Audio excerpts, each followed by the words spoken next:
I make the world graphical. I add value through my products. I am an animator. I am a filmmaker. I develop trends. I transform designs to reality.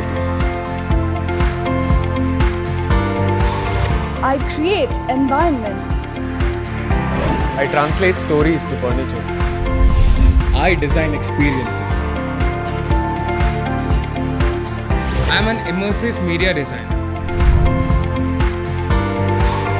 I design mobility. This is not only a design institute. This is a design lab. Join us in our design movement.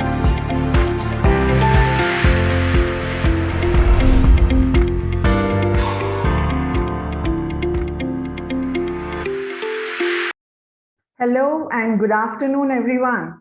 On behalf of MIT Institute of Design, I, Bhavika, welcome you all to MIT Institute of Design workshop series.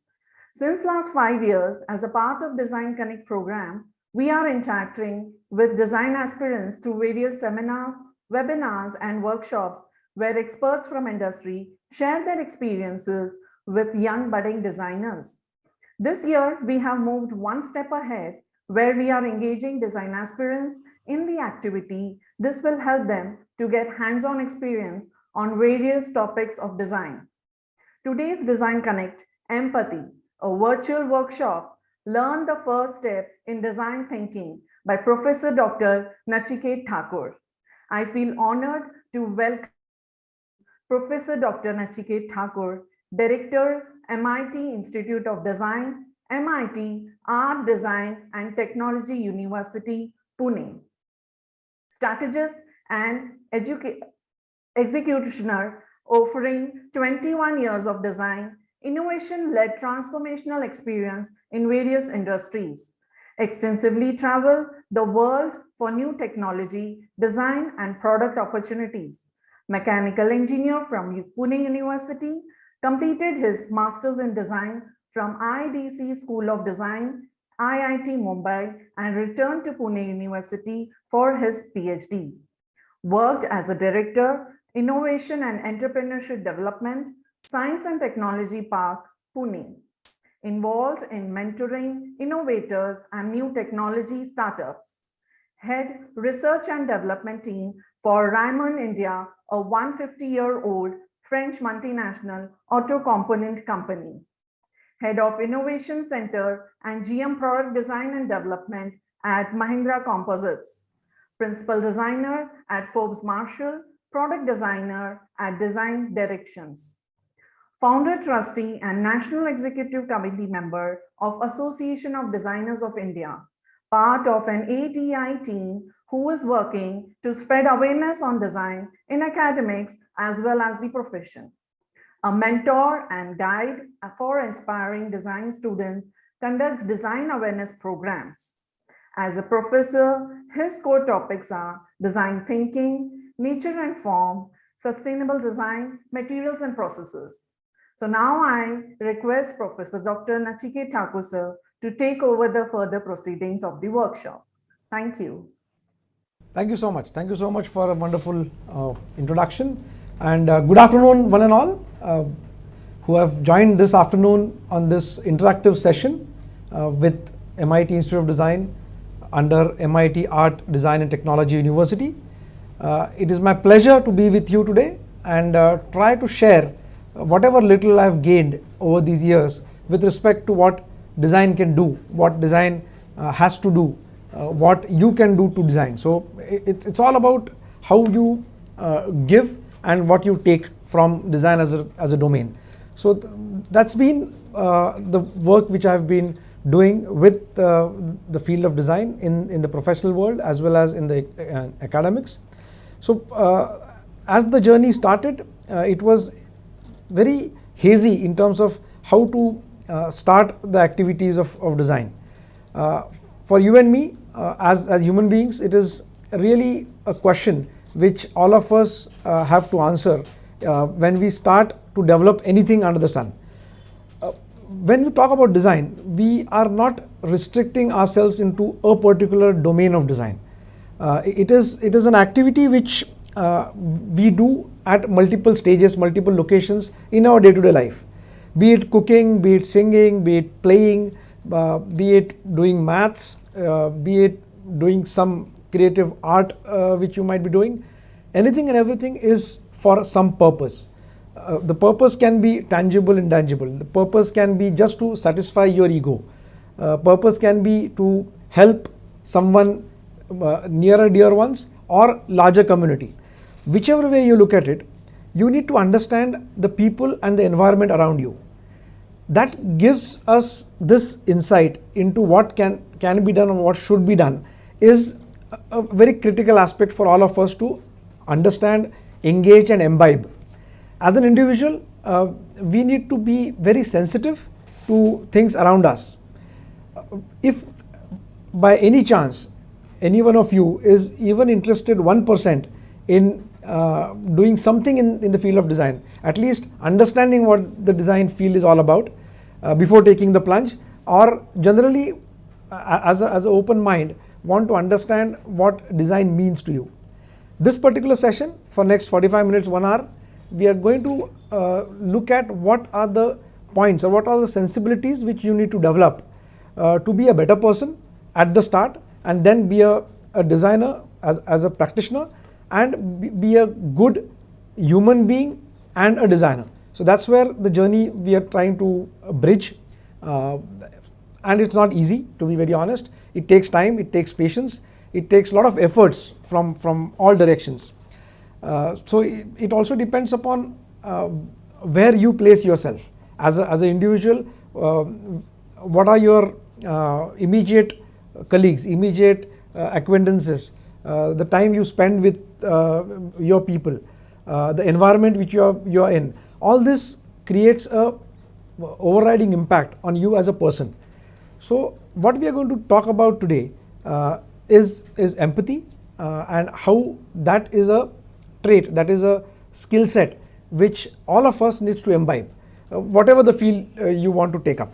So that's the whole purpose of creating this awareness about how understanding empathy will help you to be a good human being, and of course a good professional, whichever profession you choose. So with this, I think I would like to take you through a mix of some exploratory slides and some tasks. So at the onset, I would request, if you have a pen and paper with you, it will help to note down things, to do some small tasks which we intend to do as we go along. So if that is okay and all of you are ready, I think let's begin the journey. Please feel free to give your comments, ask questions in the chat box. When I'm presenting or doing the talk, we will have a separate time slot where we can have a Q&A. Either you can unmute yourself and ask, or put your questions in the chat box, whichever way you feel comfortable. It will be productive if it is an interactive session. So I would urge and ask every one of you to indulge, because that's the core of a co-learning session which we are having just now for next 45 minutes to 1 hour. Okay, so if all is set, let us go to a brief of what empathy is. So what we are going to look at is design with empathy is what is the core. Now when I say design with, it doesn't mean the act of design itself. It is the thought, it is the skill set which you should understand as empathy in totality. It may or may not lead you to develop or design something. So when we look at the word empathy, it always will bring to one thing in your mind, is who are we doing it for? So when we have that clarity, and when we know how we look at the people around us, it will give you a lot of insights.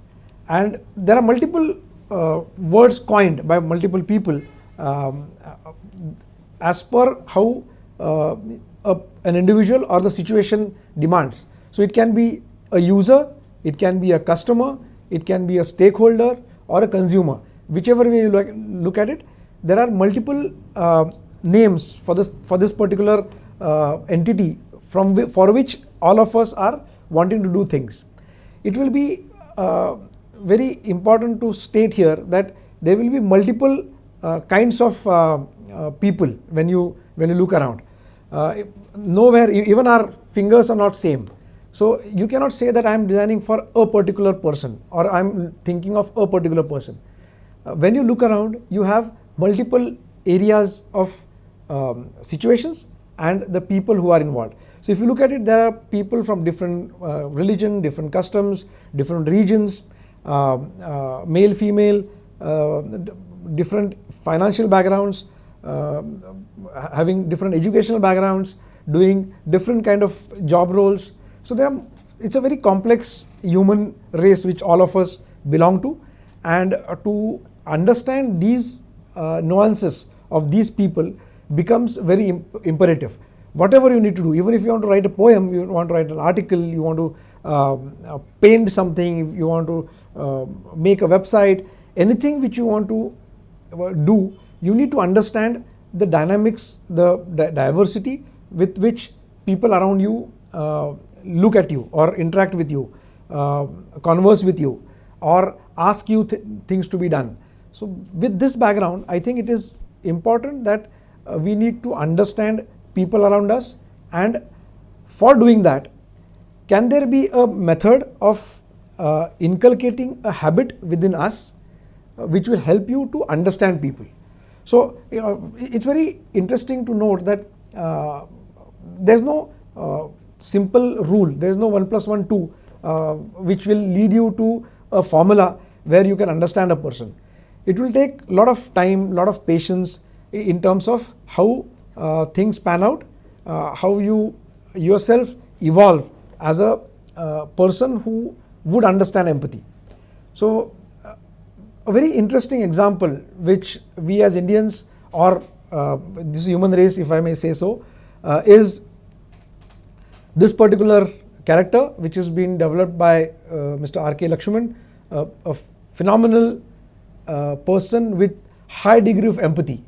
So this is the character which everybody of us know. It's a legendary figure, common man, which I feel personally it's how the user is personified.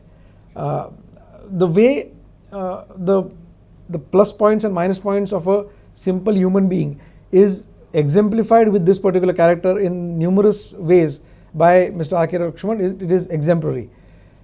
For us as lesser mortals, I think it is good that all of us understand the essence behind this and try to learn empathy, keeping this particular figure in mind, which will help us to be on this path or take these baby steps towards understanding empathy as a concept.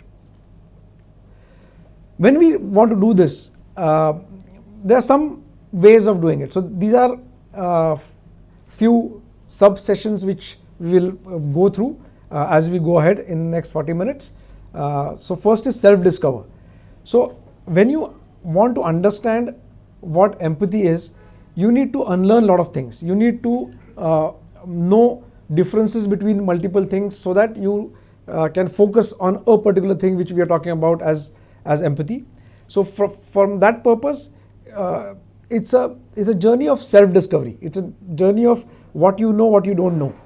It is a journey of how you take the baby steps to understand this whole concept. So in that direction, the first thought which all of us should understand to learn empathy is these 4 terms.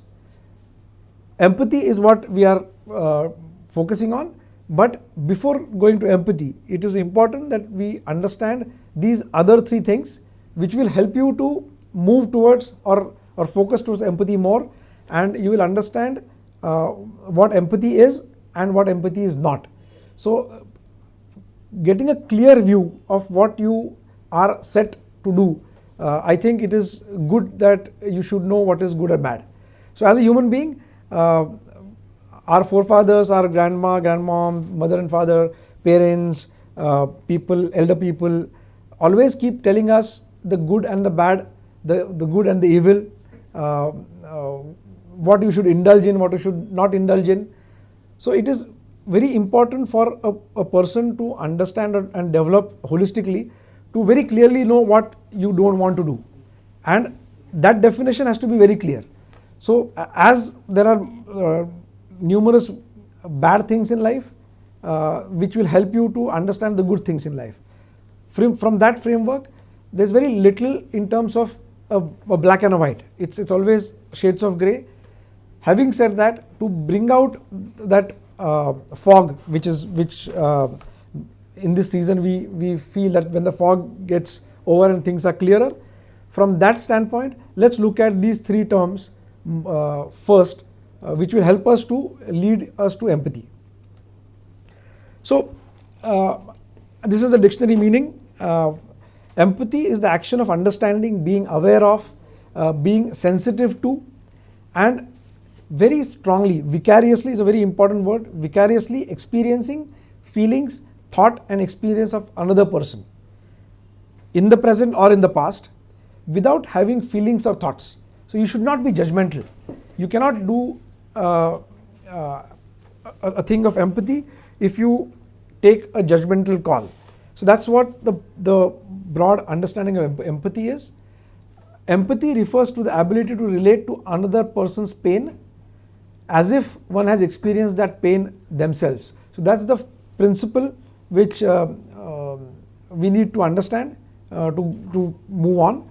So to enhance this thought of what empathy is, it's, as I said, it's also important to look at other three things. So sympathy, feelings of pity and sorrow for someone else's misfortune, understanding between people, common feelings, the state or fact of responding in a way similar to an action elsewhere which might have happened. So this gives this understanding of sympathy being there, and as a human being, we all feel that sympathy is a very good thing to have.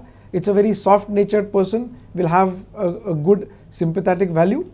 Of course, it is good, but it has a tinge of being judgmental about. So we'll see that in a bit. Another important thing which all of us should understand is lack of interest, enthusiasm or concern. So like I care a damn attitude, where predominantly we generally don't care about things around and we are in our own world. To make a substantial change, it is always good that we are not in the zone of apathy. We should have interest in things around us. So apathy is another thing which we should understand. The last one is antipathy, a deep-seated feeling of aversion. So anything which is negative, anything which is not good, you are not thinking good about, is antipathy. So these three things which you learn in a systematic manner will help you to be more focused on empathy, which is what we are trying to understand. So as I was saying earlier, it's not easy. So you can't order empathy the way you can order a ride or a dinner. Empathy takes a lot of practice. It is not a very good sign. It is not a very good sign to say that I have learned empathy.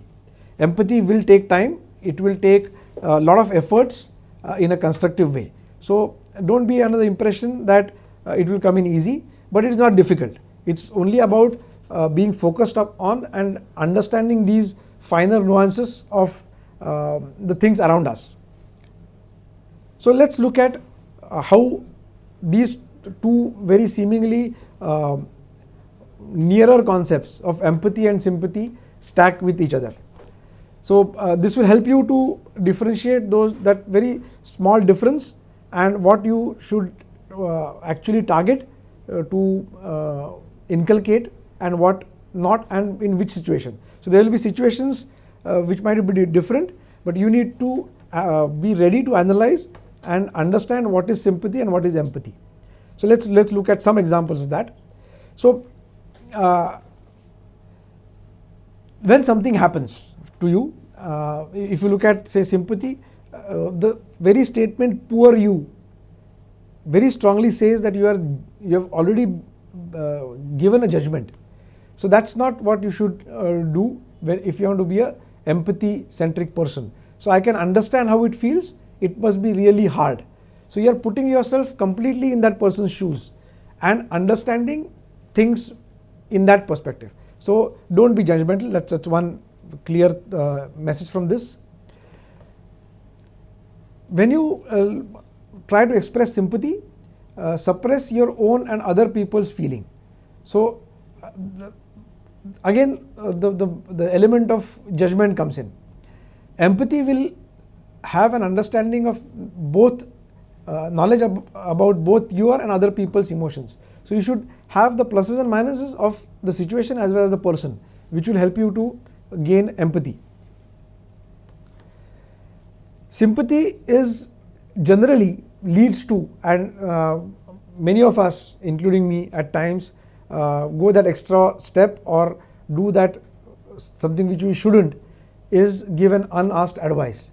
So you look at a situation, you judge and you give advice which is not asked for. Being empathy sensitive person, you have to just listen. You have to be very good at the art of listening. That's a very strong advantage of what empathy teaches you. As I told, a lot of judgment comes in with sympathy. In empathy, you should not judge at all.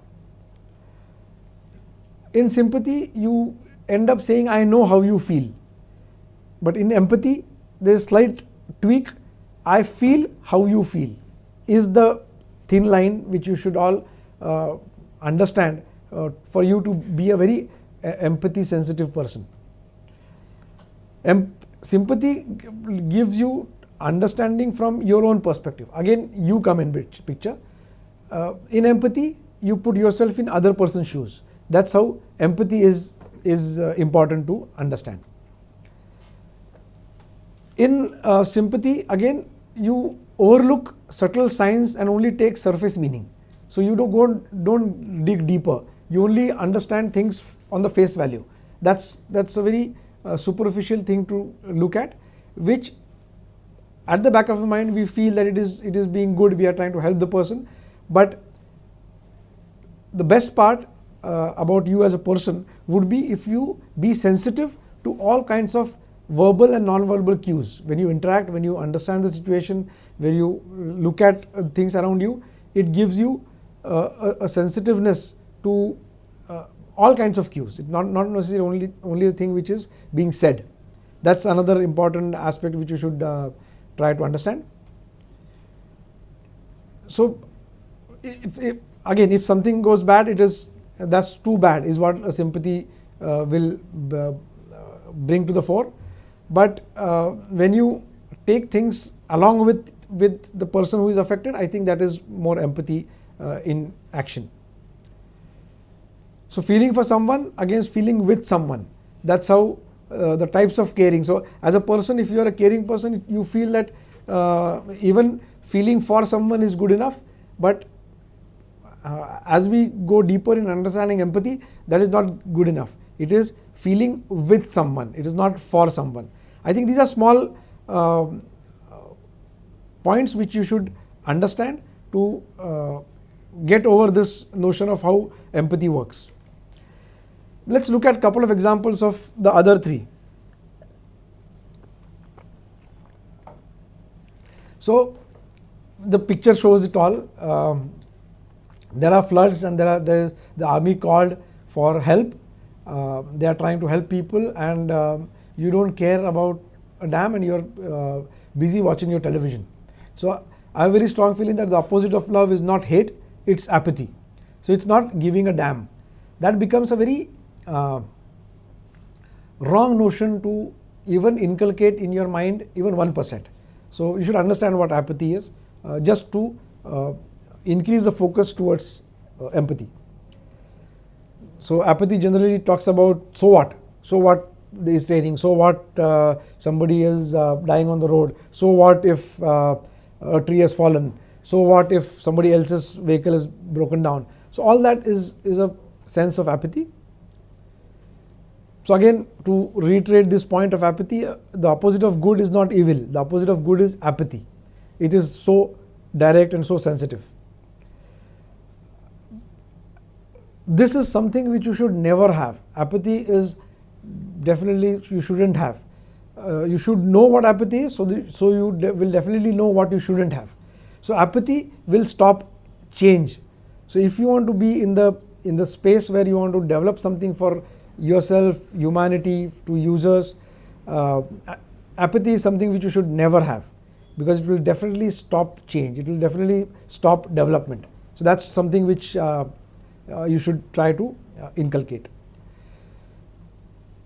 Another extreme of sympathy or empathy is antipathy.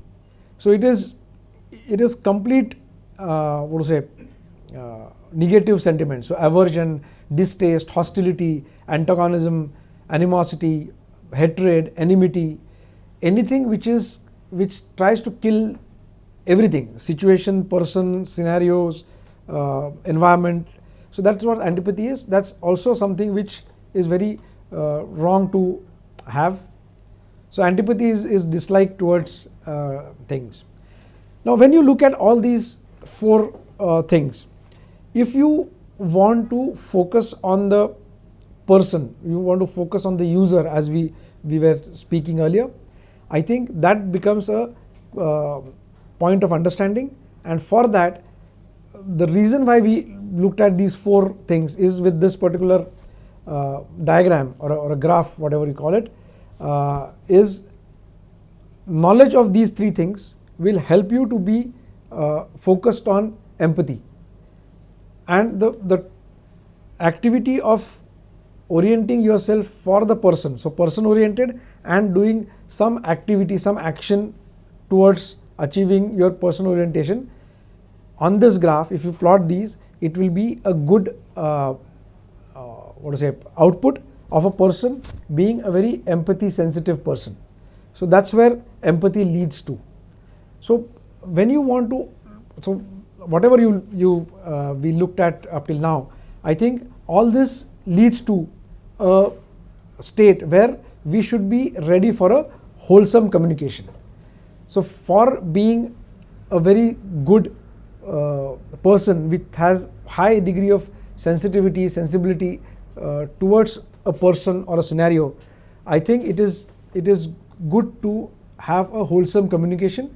And this abbreviation, if you look at it, I think that's a very good example of how you should take empathy forward. So as I told you, you have to be in the person's shoes. So from that standpoint, you have to have very good eye contact. You should be very mindful. You should have all the verbal, non-verbal cues in place. So posture should be good. You should appreciate things. You should understand the other person. When you speak, it's also about the tonality of your conversation. It's also about what words you use, how you use it. So that using that tone is also imperative. So tone of your voice. Whenever you interact, it has to be heart to heart. So it should not look like that you are not feeling or not putting your heart into the situation. So from that standpoint, it has to be completely heart to heart. And all said and done, it has to be your response in that particular situation, your response to that person who you are trying to understand for multiple reasons. So that's how these concepts of different aspects in a personality of a person has to be inculcated, nurtured, improved to be a very empathy sensitive person. Now looking at empathy on this standpoint of the theory, if I may say so, let's look at how you should discover yourself by doing some small exercise or small activity. So when you want to understand someone else, you have to be sensitive to your emotions. So let's do a small exercise of self-discovery and understand how you should express your emotions. Now this particular aspect of this activity leads you to first understand what are your emotions, so that you are able to comprehend, you are able to put yourself in the other person's shoes to know his or her emotions. So first thing is that you have to understand and express your set of emotions. So for doing that, a very simple way of doing it is to build your own emotional vocabulary. So when you try to understand a person and the situation, for you to understand it properly and take some necessary action, you should understand the words in terms of what the emotions would be.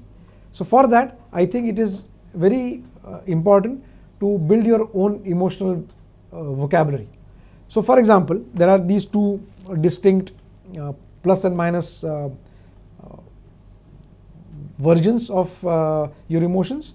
So being pleasant or painful, being happy, excited, peaceful, relaxed, calm, hopeful, all this will give you an insight into what pleasantness is all about. And at the same time, what are the pain areas in terms of fear, anger, guilt, being sad, being empty at heart, being in despair. So all these becomes important emotions which you carry alongside with you. So depending upon the situation and depending upon how you are interacting with people, these things pop up. So one example which I would like all of you to do, I'll give you a couple of minutes for that. So I will urge you, and of course this is your own wish how much you want to indulge in this, but if you take this as a exercise to self-learn, because we are not physically in front of each other, so we cannot look at what all of you might be doing. But since this is a self-realization journey, I would urge that in next 10 to 15 minutes, it will be interesting for you to do things which are kind of assignments for you. Nobody is going to check. There is not going to be an online exam or an offline exam for that matter, but it will be good for you to understand this topic slightly in a better way. So I would request you to list out emotions you had about different experience during the day. So there are two things: best experience of your life and not so good experience of your life. So do two things. Since morning, it is 2:40 just now, till 2:40, can you list down what is the best experience which you had, or emotions, forget experience, just emotions. What kind of emotions you felt since you woke up in the morning till just now. It can be anything very trivial. मेरे 2 बजे session है, I had to have lunch, so I am anxious. I did not get up early, I could not attend class, so I am scared that my attendance would not have been registered. I am very happy because my mom cooked the best food. So these words of emotions, I think it would be good. I'll give you 2 minutes. Just write down these 2, 3, 4 words which you might have experienced from morning till now. And I would suggest that put that in the chat box for all of us to learn about it. Okay. So next 2 minutes, I think just type in whatever emotions you have gone through since morning.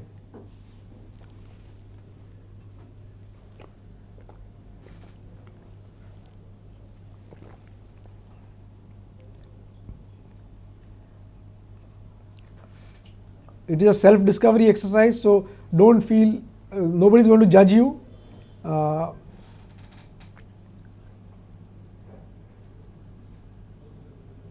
Write down any emotion which you are feeling right now also.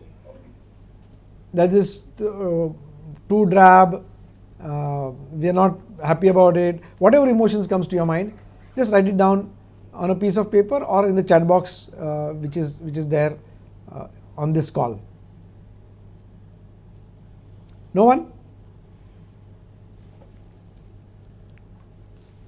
Okay, so yes, work pressure, deadline, good. Good, Chaitanya. It was excited, wonderful.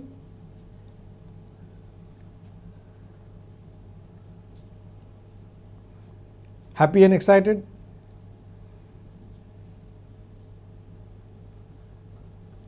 Inquisitive, wonderful.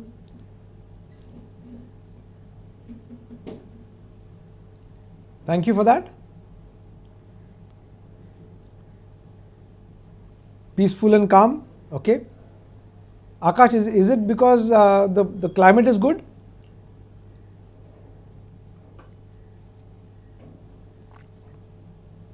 Hopeful, energetic, sad, confused, happy. Manu Rai, okay. There are a lot of emotions. Mixed emotions for that. Wonderful, wonderful. Keep going. We still have a minute. Biryani for lunch. So, what is your emotion? That's a situation. That's a so Neha, can you bring out the emotion? Biryani for lunch is a situation which you are in. Can you pinpoint on the emotion which you are having? Satisfying, wonderful.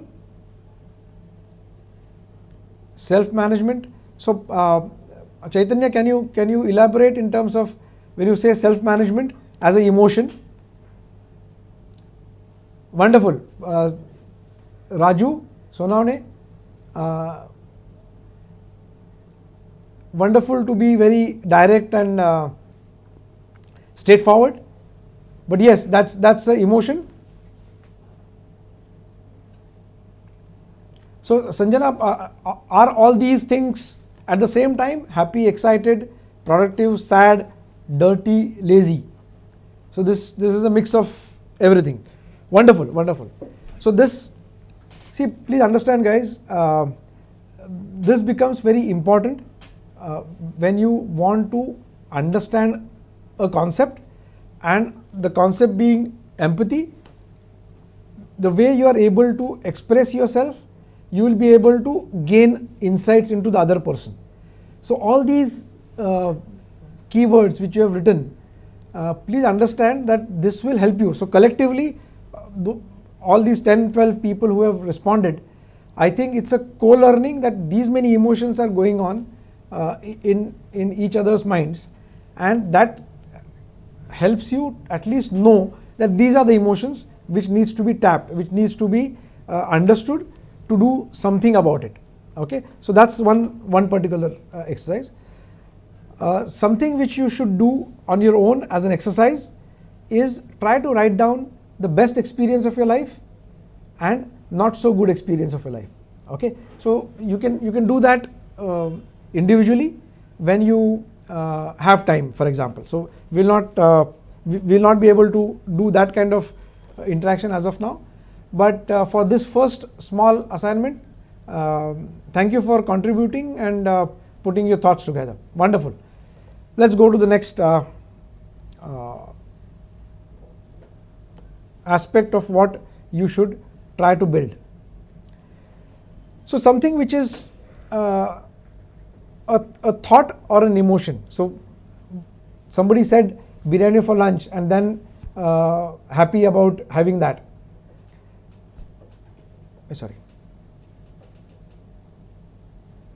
So the thought and emotion behind it. So we had one example of biryani for lunch and then you had emotion attached to it. This understanding is what you should have. So what is a feeling of emotion and what is thought in an idea. So just an example, I feel happy when it's time to play. That's a thought which leads to an emotion. So I feel excited when I go to do math. I feel sad when my friends have to go home after visiting. So you played a lot and then the friends are going back. So that's a feeling of emotion. So when something is in the feel part, it's to do with emotion, and when you think, which is a thought, gives you an idea. So I think this subject is interesting. So you have to pen down what thoughts are and what your feelings are. This level of understanding of this particular topic will give you enough ammunition to move your step towards being an empathy sensitive person. So one is I feel and one is I think. So these two things of distinction has to be understood moving forward. Another important aspect, I think, which this is just an example, which is a situation or a statement for that matter, or a scenario which is unfolding in front of you. How will you be able to convert that into a reflection which is empathy based, empathetic reflection that will help you to inculcate this habit of being an empathy sensitive person. So Jill has a frown on her face and says her best friend just moved away. So this is one example of a situation. Now when in mind you are expressing yourself, it becomes very interesting when you probably act out with emotions. So an empathic reflection would be to read the same sentence or rephrase the same sentence as if you're doing a piece of drama, as if you're enacting something. So Jill, you feel sad because your friend just moved away. Is that what you feel? That's how the tonality of things will help your mind to understand what are the emotions and how you express them. So these are some small exercises which I would highly recommend that you guys should do to learn about these things in a very systematic way. So there's some examples which you can take and build upon yourself. So there's a situation, so your brother comes home crying and then says he has called hurtful names at school, or a person at office canteen is sitting alone at lunchtime and not eating his lunch. So these are situations which appears to be very drab or simple, but for you to empathize with that particular situation, it will be interesting if you try to convert that into a reflection which has a lot of empathy in it, which has a lot of feelings in it, which has a lot of heart into it. So these are couple of steps which will help you to get closer to being an empathy sensitive person. Another important aspect in this direction would be how you reverse a role. So just as an example, when there are two friends, when you're with two or three or four friends sitting together, I think it would be interesting to the way you play with different things. You can take this as a activity for yourself where you help in learning things. So for example, if you and your friend has some time with you, the way you play different kinds of intellectual games, maybe Scrabble or any of these word defining games. So similarly, if you try to step into other person's mind, soul and body, is one exercise which is very unique and helpful, which is called role reversal. So when you two people stand in front of each other, you should ask each person speaks to the other about your personal information. So whatever you speak, not about your biodata, but generally what are you feeling, what are you up to, what are your likes and dislikes. If you do that and try to memorize and listen to whatever the other person is saying and then accurately say it aloud, I think that becomes a very important exercise which will help you to learn this aspect of understanding the person in front of you. So simple questions: what is your name, what is your age, how many brothers and sisters you have, what's your favorite color, actor, product. Questions can be anything, but as an intellectual game, this will also help you to know the other person better and develop the art of listening, develop the art of understanding the other person. It is effective if you take this couple of steps higher when you are doing it in multiple people. So there are 4-5 people sitting around, and if you try to do that, I think it's an excellent way of self-learning, excellent way of co-learning, of doing things together and evolving. That's another activity which you should do. Lastly, this is the last exercise which you should be doing. Try to become the alter ego of the other person. So for example, there is a situation given, you have to respond. So for example, between two people, one person starts a conversation and the other person, without discussing, adds a sense of feeling to the topic. So relativity is important. So I am going to collect my grade sheets for this semester.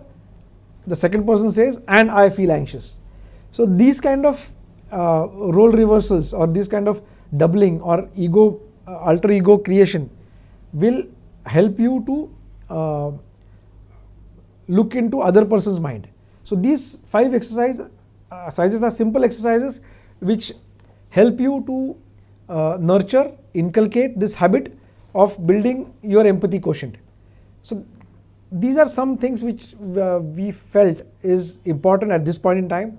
There are many such exercises, there are many such things which can be done when a student physically comes in front, and there's a cohort, there's a group of people who does this together.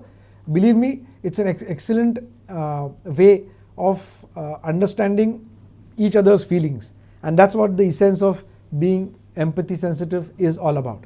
So I think this is one activity which I would recommend you to do as a starting step of going into the field of design, if at all you have any thought or even a slightest of direction that you want to do in a creative or design field. This will definitely help. Any other field, so even if you are in the service sector, for example, if you're doing commerce and you want to do banking, so even in that, where you are servicing a client, even if you are doing a hotel industry, all these things will help you to understand your customer, understand your user. So that's important for you to know. I like to take you to one step higher in terms of how you reflect. So when you do all these things, what will help? How will this help? So from that perspective, I think the knowledge of know, feel and dream, which resides deep inside, is the human experience, lives deep inside where we can't observe it. So you cannot just face read and know what the person is thinking inside. To go that deep, you have to understand what is said, what is thought, what is done and what is used. That becomes, the connection becomes important. So empathy lets you connect with people's emotional needs. So by doing all these activities, you will get to understand how the other person feels. So to have that connect established, empathy is the medium, is the catalyst, is the pathway to get into each other's minds. Experience as much as possible. So for looking at any example, I think it is or situation or person, you have to experience whatever has been done. We'll see examples how you as you go ahead. So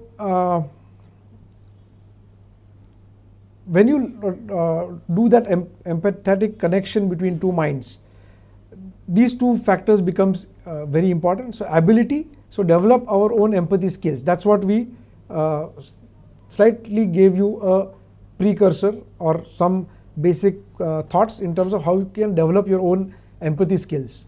So ability is what we are trying to build. So these 5 exercises which were told will help you to develop these empathy skills. And then the next important thing comes in is proximity. So align your own experience with other persons. So when you have to be on the ground, when you have to go where the action is, I think that's the next step of building these empathy skills very, very strongly. For doing that, there's a small tool which I'll just very quickly go through. It's called the empathy map. So when you want to understand a person or a situation, I think this is one important tool which has been developed, which helps you to map the other person in terms of situation or in terms of the activities which the person is doing, the kind of person that is. I think that gets captured very nicely. So an empathy map consists of what you hear about a situation or a person, how you think and feel, how you see things, and how you say and do. So these are the 4 quadrants. If you collect information, I think it will be good. And for a given situation or a given problem, if you are able to list down the pain areas, and if you overcome those pain areas, what would be the personal gain or a societal gain. That's what an empathy map is. So we are not going to go deep inside this. There's a lot of activities which we need to do to understand this. But anything you're doing, even if you're trying to help your mother in the household work, or father in his office work, or your friend in doing his or her preparations for a drama competition or a dancing competition, if you try to do this mapping, you will realize that that's how your empathy skills will get built. So we are not going to go deep in this aspect. There are some pointers in terms of how to put down questions which will help you to lead to the empathy map. So I'm going to leave you with this thought process, that there is something called an empathy map which helps you to document your thought process in an empathy map. Just to reiterate this point, we will show you a couple of examples in terms of how things got developed, how creatively the situation was understood, how with empathy the situation was understood and development happened. Okay, so a very routine example of how in the normal household there is a challenge of storing water, for example. So how empathy came into picture to understand this situation. So this particular user, the stakeholder or the consumer or the customer, how she had challenges for storing water in the given area or given situation, and how this led to developing of a certain product which helped to overcome the challenges which this lady was going through. So whatever we saw up till now, if you go through all these parameters, it will help you to understand what are the situation this particular user is going through, and then try to develop a product which is, so for example, if you look at this, there is lack of space, water needs to be stored, and when the storage activity is complete or the water is being used, how do you optimize the area by stacking the containers. So here there is very little that we can have stacking possible in the current situation. So how these things were understood, analyzed, and a solution created where a bucket is not a circular one. There's certain form to it which helps you to stack it when there is no water, and when you are when you have water, how to stack it. So that is one important aspect which needs to be understood. So these are some key points of the product which is very specifically come because of the understanding of the user, understanding of the situation around the user. So that's a very strong testimonial of how things get developed, evolved through a process of empathy mapping. It's not only about product, it's in different domains which this is very predominant and strong. There are a lot of success stories which are there around us. So for example, McDonald's anywhere in the world doesn't serve the Maharaja, so the burger which is Mac Maharaja or Maharaja Mac or Mac Aloo Tikki or Paneer Passion. These are not something which is available in say Europe or in US. These are specifically conceptualized, developed, understanding the user, because this was the market which McDonald's wanted to enter. There was a huge segment of the market which had this need very nicely depicted, nicely captured. So empathy skills were at play, understanding the requirements of the user, going down to the basics in terms of what a person would like to have.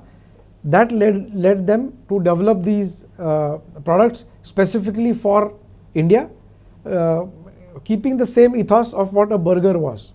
Similarly, I think that's another good example is KFC. Kentucky Fried Chicken is the brand, and in India, in Gujarat, you get a all veg menu in KFC store. So that's also a very important aspect of how businesses prosper, and in the process, even the consumer or the user gets benefited. Another example is Ola Uber. I think that's a very good example of how the needs of a user was analyzed, understood and deployed in a way which is a win-win for everyone. So win-win for the drivers, the taxi drivers or the auto drivers, as well as people like you and me who needed that point-to-point travel without a hassle. And for that, an app, again the use of technology. So understanding the needs of the user, understanding the needs of the people who are going to develop that technology. So the app, the backend, the financial part, the registration part for all these drivers. I think it's a very good example of how different stakeholders requirements were understood, and there was something developed for betterment of the entire society. So empathy skills at play led to a revolution in the services sector, where the on-call taxi got converted into now a taxi which you can book on the fly, and everybody gets benefited. So Ola as a company gets benefited, the driver gets benefited, and you and me get benefited. So all these are stakeholders whose needs are very nicely understood. There are some things which people miss out when you don't understand things. So for example, this chair, which is very handy, but 99.99% it is good for right-handed people. When a left-handed person sits on this, it's of no use. That becomes a interesting challenge for how things are not good for a certain section of people. Another example is Kodak. Kodak was at the top of the imaging world at one point in time. They failed to realize how the situation is changing, how the user needs are changing, and with the top ranking business, they completely collapsed. So another example of how things should not be missed out. So that is the reason why the empathy skills are very predominant, and you should look into it in a very serious way as a skill set to acquire. This is the last example which I just wanted to showcase with respect to, say, if you consider this as a user, how the drudgery of carrying bricks onto a construction site is important, and how you understand the challenges or how you empathize with this particular lady who is undergoing this drudgery of taking that much load up and down.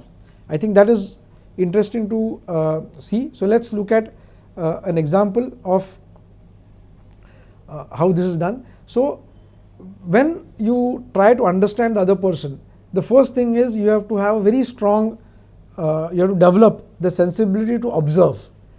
Till you don't observe and pinpoint that there's something which you can do about it, this particular skill is very important and the first step towards this direction. So you need to develop this sense of observation, sense of analyzing the situation.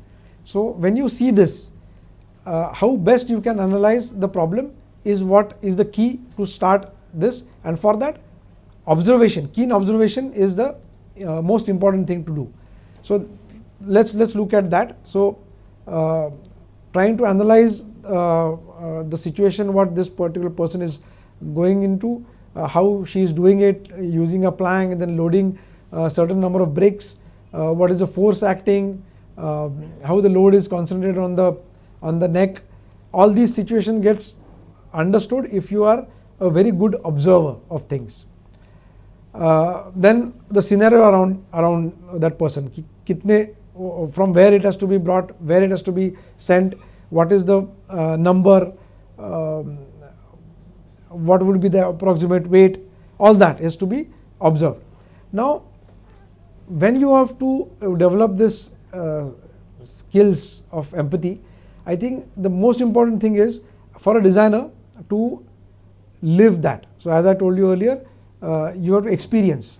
So the way the person experienced, so this particular student, when was trying to analyze the situation, he himself had to go through the entire drudgery, then only he will understand. So that's the key element of being an empathy sensitive person, or to understand the skill of empathy. I think that's important, which led to this understanding. So all that was documented. So observing and you yourself indulging in that particular situation is the prime to gain this important aspect of empathy.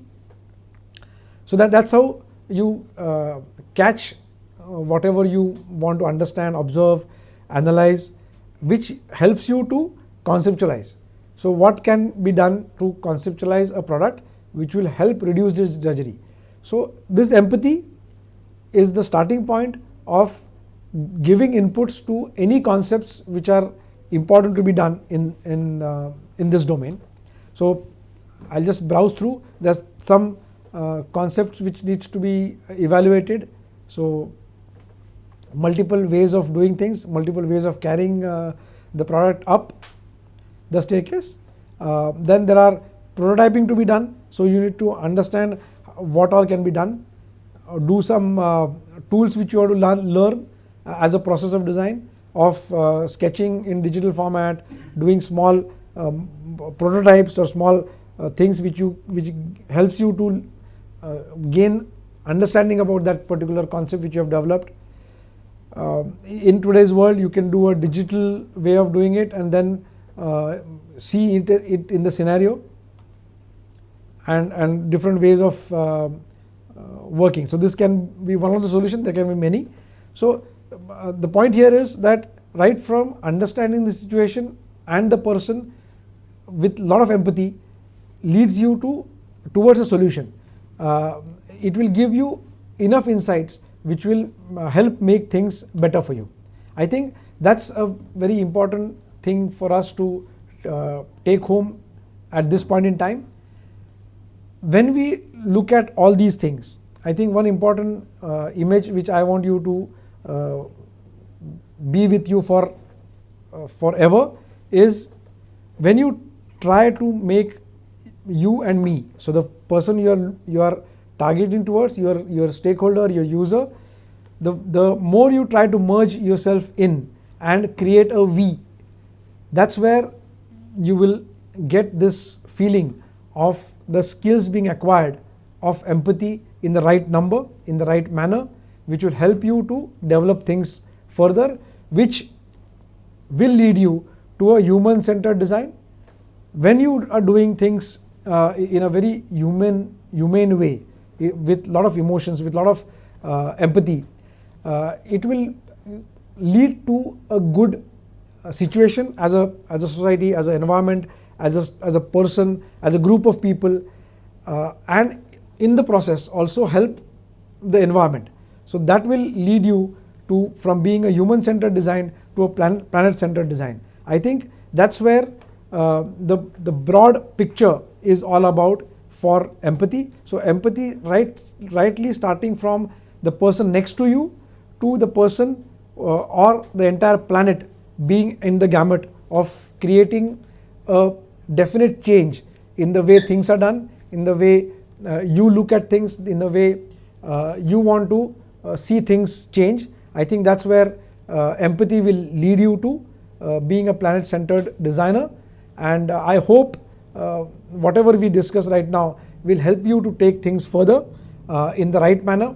And at this point I would like to take a pause to take any questions, any reflections if you might have with respect to either a chat or a Q&A, depending upon how you feel comfortable. So I will be more than happy to answer any challenges which you faced in understanding this particular concept, or anything else under the sun if you want to know. Hi, good afternoon, sir. Abhishek here. Yes. Actually, sir, I have one doubt. Sir, does in modern world sentiments play important role for designers? Yes, of course. The sentiments is important. Why designers? Anybody under the sun. No, sir. So actually, right now, this entire world is a market. Correct. And as a designer, when we implement our sentiments, that is completely denied by the clients. They want to sell their products and all. So is it really? It works? Yes. So the very fact that you are saying it's a market, I think it may not be substantiated or not be pinpointed, but even if you want to sell something, you have to touch the other person's emotional needs. Even the fact of being satisfied with a service, for example, a Zomato guy giving you something, you appreciating and giving him 4 stars out of 5, in itself is empathizing with each other. You as a customer and the delivery boy and the restaurant where he brings the food from. So all this is only happens, the success is only because the emotional needs are met.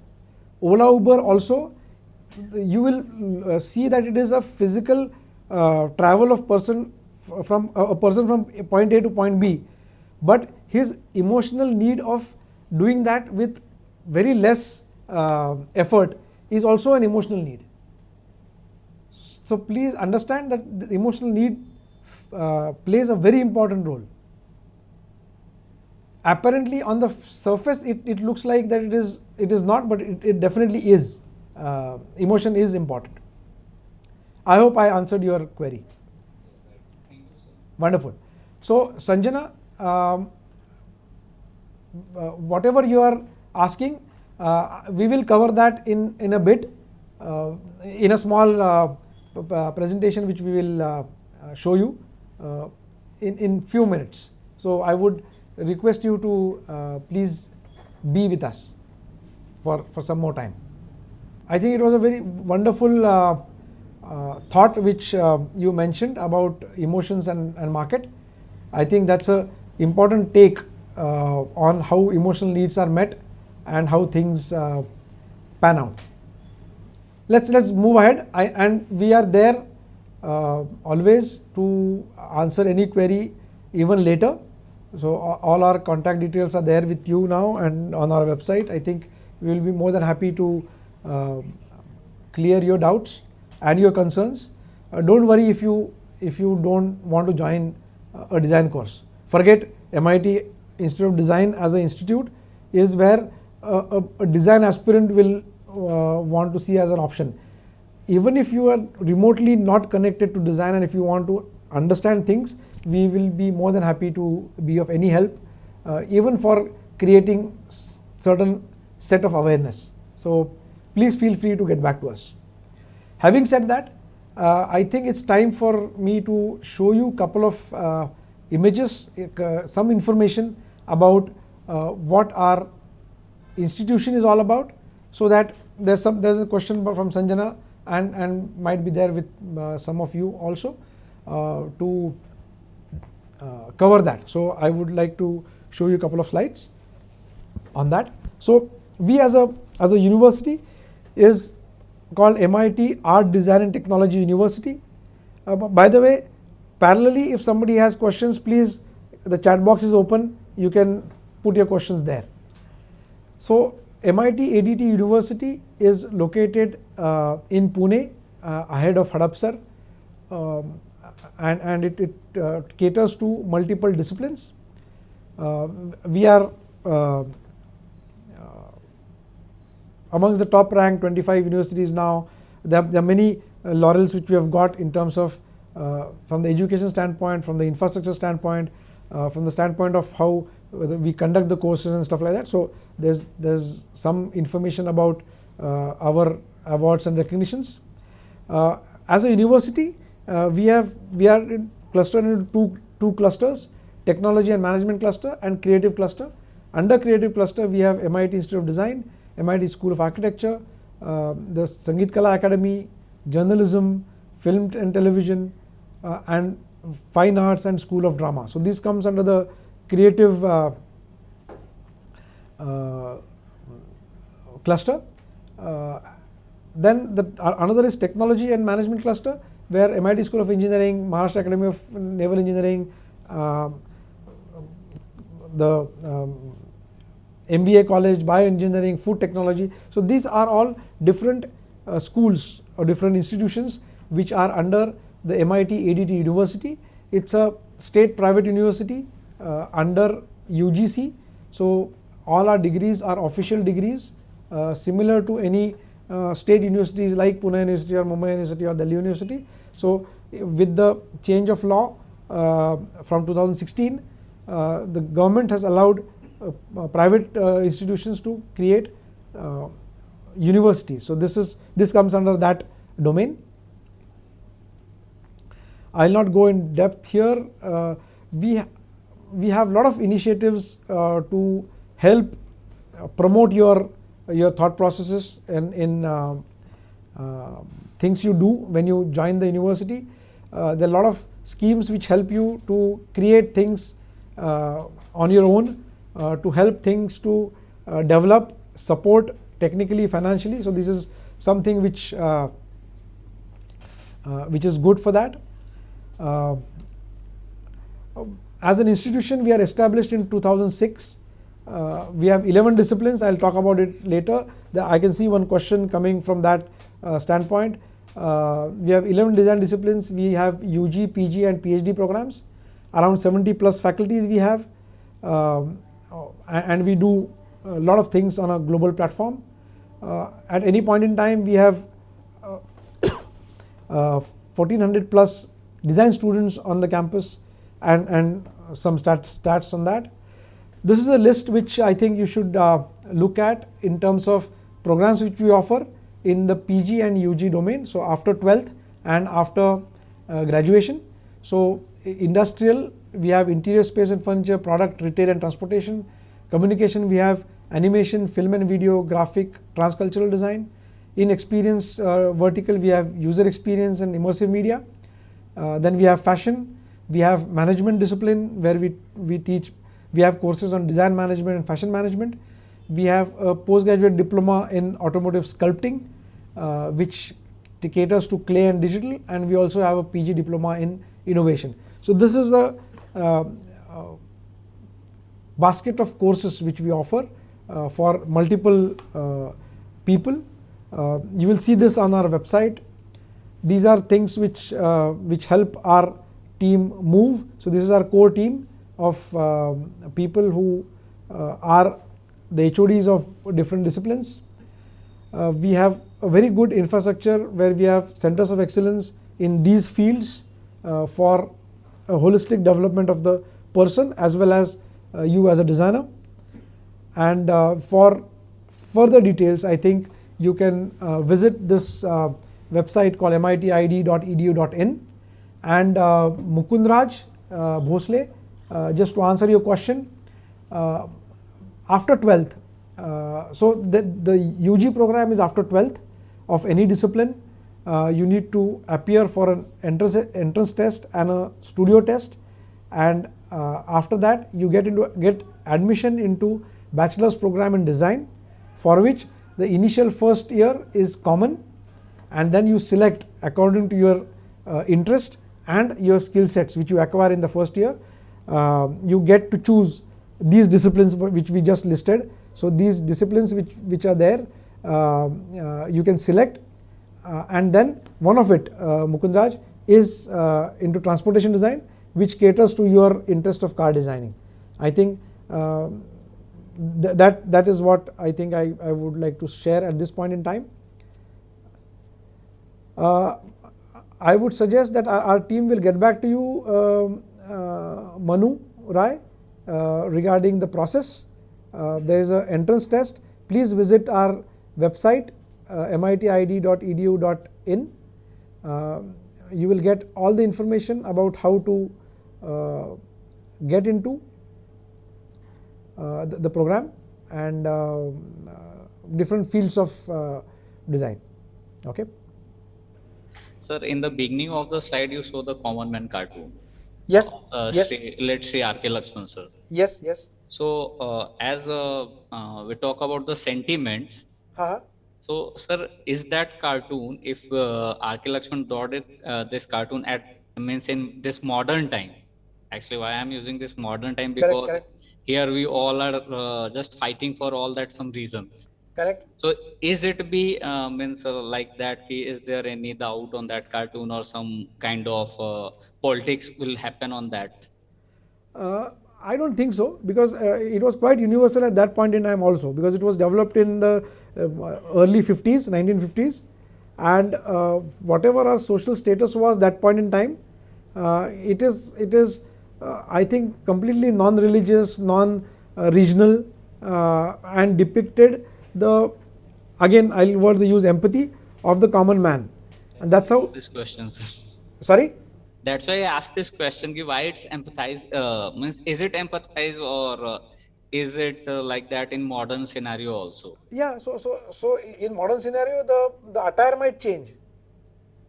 What I mean, in late 50s, internet was not there. We don't have that much of communication kind of thing. Correct. So maybe I am wrong, but if I remember that 2015 massacre, what is that cartoonist? Godra. No, sir. That Charlie Hebdo. Okay. 2015 massacre. Okay. He draws some cartoon on Prophet Muhammad. Yeah. So, means in modern scenario, is it relevant? It is relevant. See, please understand that there is a need which somebody might have felt to create that cartoon as a character for a film. Okay. So that is a very specific need which somebody found out and did that, and it was up in the market. That is different than what the character common man is.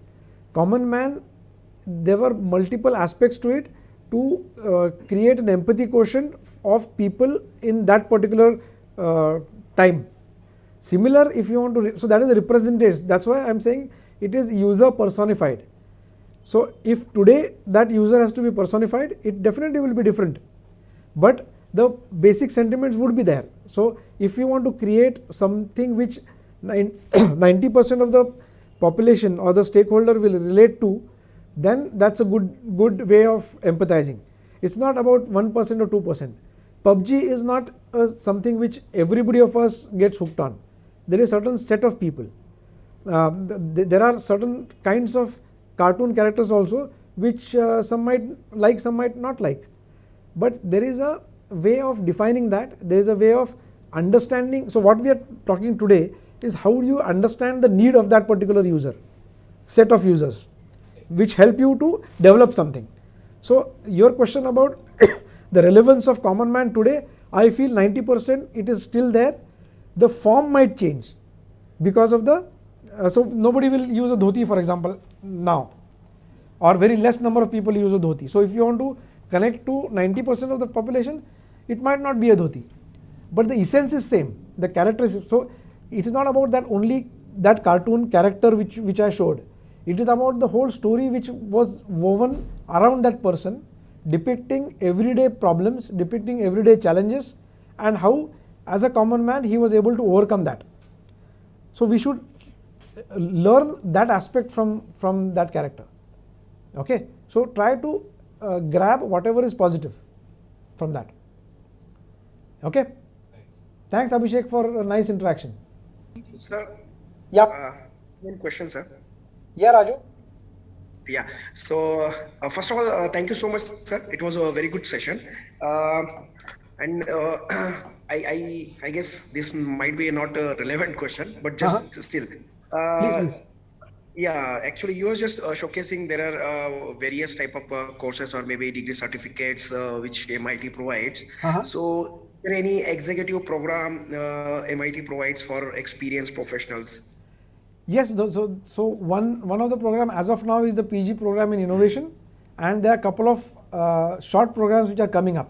So I think I would request you to connect with our team. We will be happy to take things forward on an individual level or on an institutional level, whichever way. Right. Okay.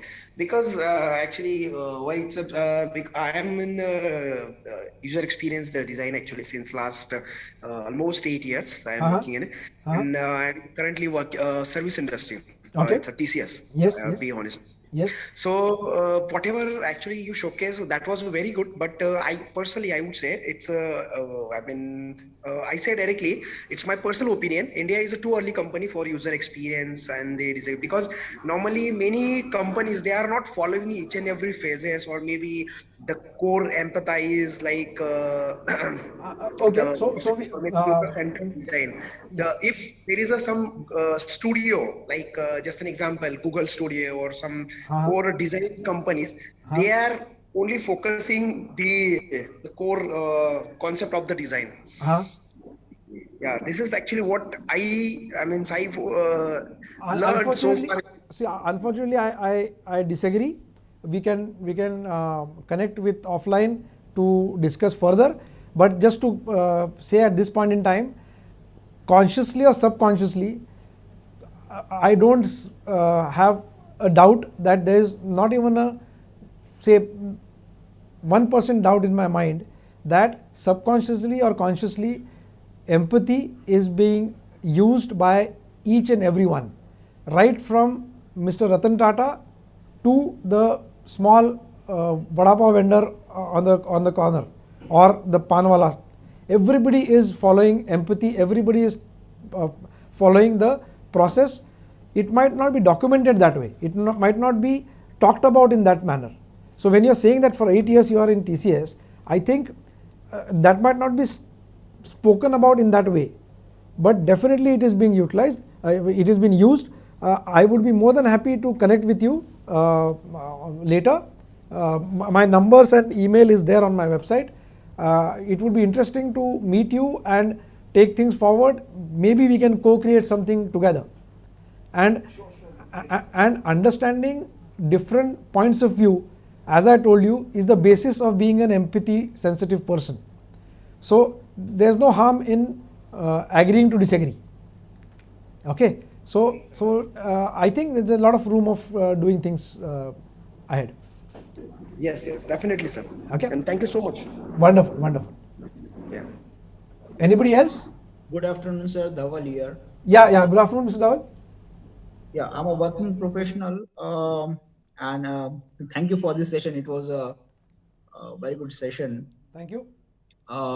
So it's not a question. I just wanted to know about a few more things about the empathy, and sure. That's why if you can suggest a few books which we can read and understand more in detail about empathy, that will be a good thing. Sure. So see, typically there are a couple of things which you should. So not a specific book on empathy specific, but anything to do with knowing the person's sensibilities will be a good read. Even things the way there are things on how things work, for example, simple books as those also are good to understand and get insights into. There are a lot of material available with us which we can share on this particular topic. So I would suggest that we can connect offline for that. So as I told you, I'm Sanjana Sundaresh, and I finished my bachelor's in computer science engineering. Okay. And I want to apply for my master's. And which field can I choose? Initially, I thought applying for HCI, that is human computer interaction. Correct. I want to be a UI UX designer and developer. And in my engineering, I did my internship in UI UX, both UI and UX design and development. That is, I worked with. I designed a few websites using Figma and Adobe XD, and I also developed the codes using HTML, CSS, and JavaScript. So I want to do, right now I want to do a master's. So which course should I look into? Like, what should I look into? Can I have that? Which part of the country are you speaking from? So actually, I'm in Germany. So I shifted to Germany. Okay. So from that standpoint, I think that there are multiple avenues. The human computer interaction would be good for you. There's another field which is emerging, is immersive media design, which also adds to a lot of IoT, lot of things on VR, ML, AR, which are amalgamated together. So if you get interested in that, I think that also would be a important asset for you to take things forward. Sum and substances, it purely depends upon how you want to take your career or your thought process ahead. So these are obvious choices, straightforward choices, which is UX, then HCI, and immersive media. Yeah. So these are some domains which you should look for. In addition to MIT, so we have all this at MIT as well, and there are numerous universities outside in the world. If you are looking at a world platform, you can look at RCA, you can look at Freisam in Germany, or Fraunhofer in Germany, and there are multiple of those. So I think it would be interesting for you to look at. Thank you, sir. Thank you. Neha, are you a 12th standard graduate or a 12th standard student or a graduate student? Because the question will depend upon that. Okay, so I need to know for taking up design education. Okay, so I presume that you are in 11th or 12th. So for taking admission, you don't need any software skills in particular. Any tools which help you to represent your idea in a better way would be handy, but that's not mandatory. So for example, things like Illustrator or Photoshop or CorelDRAW or any of these kind of softwares which help you to represent your thoughts, I think if you have time and energy, there's no harm in learning those kind of softwares. For doing a bachelor's program, there are multiple colleges in India. MIT is one of them to take up things, and as is the website address given, please visit the website. You will know all the details of the entrance test. There's a phone number also shared. Please feel free to call to talk to our team here, who will definitely guide you. There are two stages in this entrance test. One is a written test and another is a studio and interview, which you can take it further. For the disciplines, the list I have already shared. Please visit the website to know more on the disciplines which you can take up. I think, Neha, that could answer your questions which you have posted. Okay, so anything else, we will be happy to connect offline, online. So last question, Manu Rai, placements anywhere in the world depend upon how good or bad you individual are, how you perform, how you do your course in the 4 years or 2 years of PG or 4 years of UG. That depends upon that. If you ask me, whoever wants to do a job definitely gets placed at least at MIT ID, and I would presume that it would be at any other location as well, because 50% of the students who do UG wants to pursue post-graduation, either at the same institute or a different institute. So this question is very open-ended and dicey at times. So that's a personal suggestion. Don't go by the thought process of what people will say that any institution gives 100% placement. It's not true. The question itself is not correct. So even if somebody gives an answer, it is a very hypothetical and a not so true an answer you will get. So placements depend upon your intent in your 4th year or 3rd year of your education, which you don't know right now when you start off. So just to cut things short, we have placement programs with around 3,000 companies around the globe, which come to us for internships or placements. So whoever is interested and are capable enough will get a job. That's what my answer would be for MIT ID specific. I think that's about it. We would be more than happy to answer your further questions if there are any.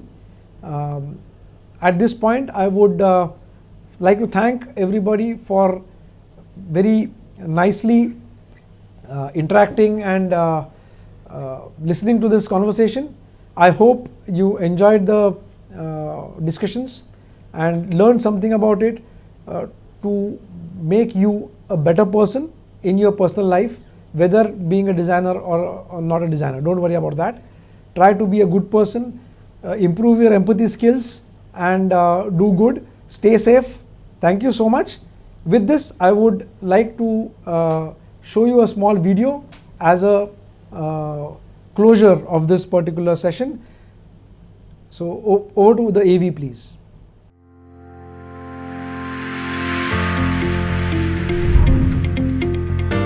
I make the world graphical.